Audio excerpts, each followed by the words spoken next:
Radioscoop.com. Tshisekedi tarde à décoller. Que fait Vital Kamerhe? Un mois après sa prise des fonctions, le chef de l'État, Félix Tshisekedi, prend son temps. Si la nomination d'un Premier ministre est entourée de soubresauts politiques qui l'obligent à se plier au jeu politique qui se joue à l'Assemblée nationale, rien n'explique cependant le retard dans la composition du cabinet du président de la République, limité à ce jour à 2 membres. Lié par une base qui l'attend, et suivi de près par un peuple qui a soif du changement, Félix Tshisekedi doit se ressaisir et décoller aux fins de convaincre quant à la rupture avec l'ère Kabila. Proclamé président de la République par la CENI, puis confirmé par un arrêt irrévocable de la Cour constitutionnelle, Félix Tshisekedi a pris officiellement les rênes du pouvoir depuis le 24 janvier 2019, date de sa prestation de serment devant la même Cour. Un mois plus tard, le peuple qui a nourri beaucoup d'espoir commence à se poser des questions. Impatience? Probablement. D'aucuns sont poussés à dire que le président Félix Tshisekedi serait absent sur la scène politique, en termes d'impérium dans la conduite des affaires de l'État. Son aura très limité peine à effacer les 18 années de Joseph Kabila. Ses faiblesses commencent à transparaître au grand jour. À première vue, la nomination du Premier ministre a démontré les limites d'action du président de la République. Alors que la Constitution l'autorise, en vertu de l'article 78, à nommer un informateur pour identifier la majorité à l'Assemblée nationale, d'où sera issu le prochain Premier ministre, le président Félix Tshisekedi se perd encore en conjectures, comme s'il attendait un quitus avant d'agir. De qui dépendrait-il? Nul ne sait le dire avec exactitude. Mais, l'inaction du chef de l'État, là où on l'attend agir, commence à déranger au sein de l'opinion publique. Au-delà de la question du Premier ministre, un mois après sa prise des fonctions, le cabinet du chef de l'État n'affiche pas complet. Les seules nominations intervenues à ce jour sont celles de son directeur de cabinet, Vital Kamerhe, et de son adjoint, le professeur Kolongele Berandé. Puis, plus rien. Le chef de l'État est un homme seul, c'est le moins que l'on puisse dire. Pendant ce temps, sur la scène politique, c'est l'autorité morale du FCC, son prédécesseur, le sénateur Joseph Kabila, qui semble lui voler la vedette. Depuis quelques jours, Joseph Kabila s'adonne à une activité politique intense. Il bat le rappel de ses troupes réunies au sein du Front commun pour le Congo. Kabila se prépare. Pour quel objectif? Toujours est-il qu'au terme de la dernière rencontre de Kingakati, où Joseph Kabila a reçu les députés nationaux, membres du FCC, Néhémie Mouilania, coordonnateur du comité stratégique de cette plateforme électorale, a fait le point de ce qui s'annonce comme un assaut sur le gouvernement. En effet, sans attendre les conclusions des consultations censées être menées par l'informateur nommé par le chef de l'État, le FCC se positionne comme la force politique majoritaire à l'Assemblée nationale. Ce qui, de l'avis de Néhémie Mouilania, lui ouvre grandement la voie au contrôle du gouvernement. Le FCC s'organise, le cache somnole. Joseph Kabila se prépare depuis son QG de Kingakati. Que dire du président Félix Tshisekedi? C'est encore le vide. Le cap pour le changement, la coalition qu'il a portée au pouvoir, est pris comme dans un profond sommeil, alors qu'en face, le FCC se réarme moralement autour de son autorité morale, Joseph Kabila. La nature à horreur du chef de l'État doit se ressaisir et très vite. Le temps file et le peuple, tout comme sa base, qui le soutiennent, voudrait voir Félix Tshisekedi assumer son pouvoir pleinement. La nomination d'un informateur pour identifier la majorité à l'Assemblée nationale ne devrait pas faire l'objet des conciliabules politiques, aucun parti ou regroupement politique n'ayant atteint seul le seuil de 251 députés nationaux. Le président Tshisekedi devrait inévitablement activer l'article 78 de la Constitution. Curieusement, il brille par une passivité indescriptible. Se sent-il totalement lié par l'accord de cogestion signé avec Joseph Kabila? N'a-t-il pas les moyens de s'affranchir de la forte présence de Kabila à ses côtés, Otion qui taroute les esprits? Ni le FCC, encore moins Joseph Kabila, ne seront redevables en 2023 devant le peuple congolais. Il devra rassurer quant au mandat lui confié par le peuple. À tout prendre, le chef de l'État doit se remettre en cause. Vital Kamerhe, son colistier dans le cache avec qui il a cheminé jusqu'à la conquête du pouvoir, est lui absent de la scène politique. Et pourtant, il devrait servir d'éclaireur pour éviter à ce que le chef de l'État ne soit entraîné dans le piège que cherche à lui tendre Kabila et son FCC. Pour le président Tshisekedi, s'émanciper de l'emprise de Joseph Kabila devient plus qu'une urgence pour donner enfin un sens à son mandat. Vital Kamerhe, en sa qualité de directeur de cabinet, joue curieusement aux abonnés absents. Une première depuis les élections du 30 décembre dernier. Les députés nationaux et provinciaux membres des partis et regroupements politiques du Front commun pour le Congo se sont retrouvés hier dimanche autour de leur autorité morale, Joseph Kabila Kabange à Kingakati. Près de 330 députés nationaux et 836 députés provinciaux et des invités spéciaux ont pris part à cette matinée politique. Une véritable armée mise en place, explique le coordonnateur du Front commun pour le Congo. C'est une législature aussi particulière parce que les deux autres étaient intervenus au moment où Joseph Kabila était encore chef de l'État. Il ne l'est plus aujourd'hui. Les deux autres étaient intervenus au moment où on n'avait que la majorité présidentielle. Aujourd'hui, la famille s'est largement agrandie.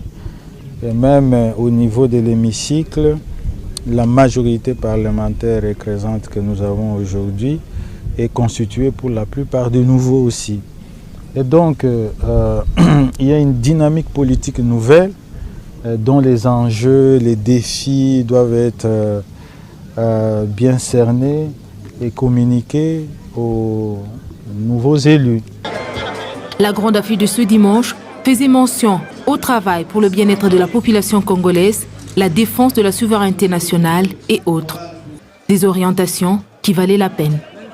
Nos référentiels idéologiques sont connus. Il appelle les députés à les tenir et à avoir pour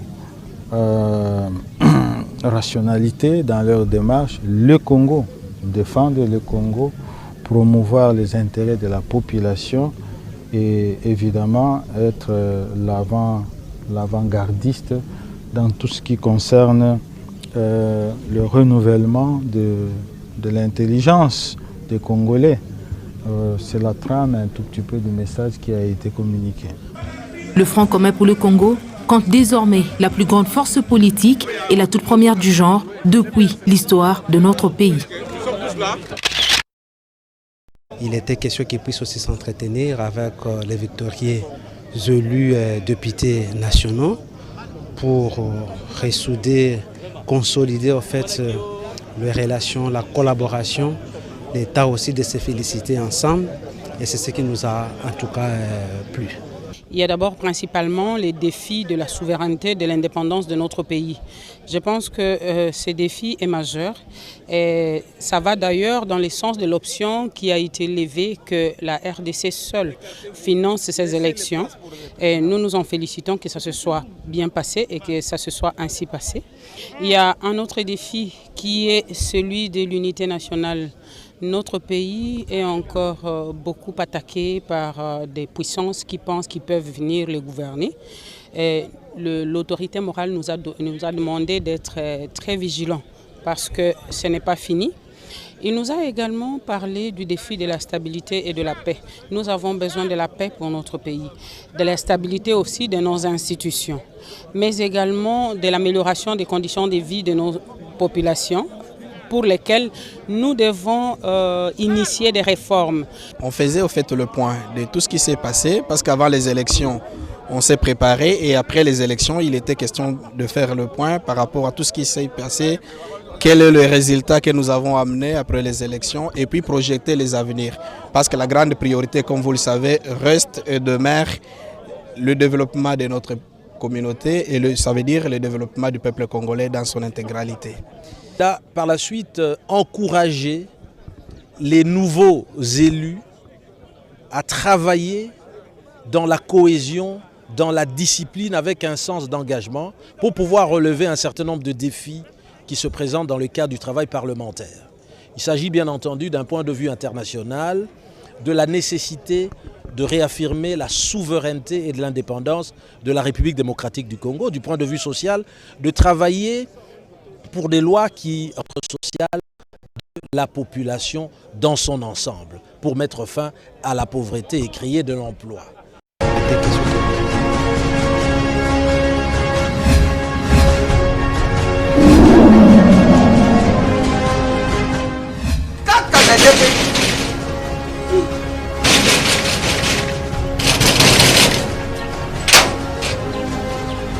sombi ta portable uzafunga nuki.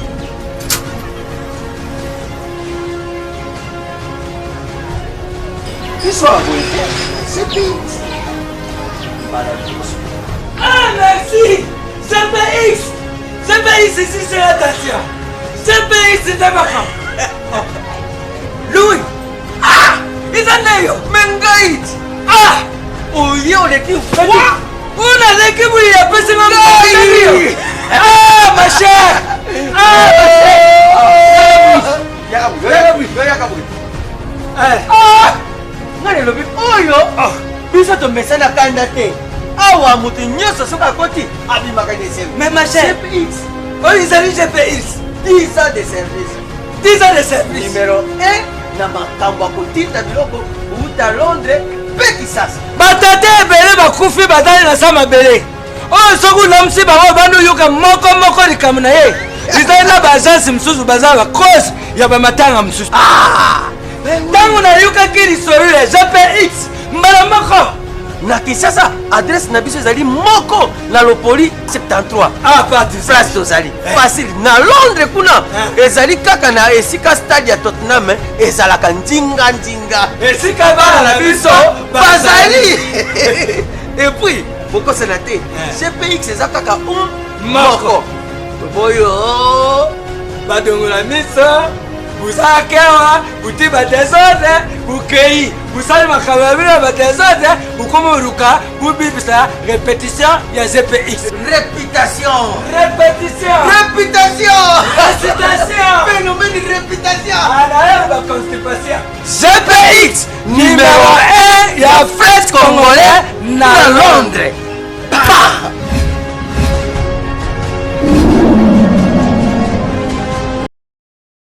Congo Synthèse. La synthèse des infos de la RDC, l'Afrique et le reste du monde. Une seule adresse. www.congosynthèse.com.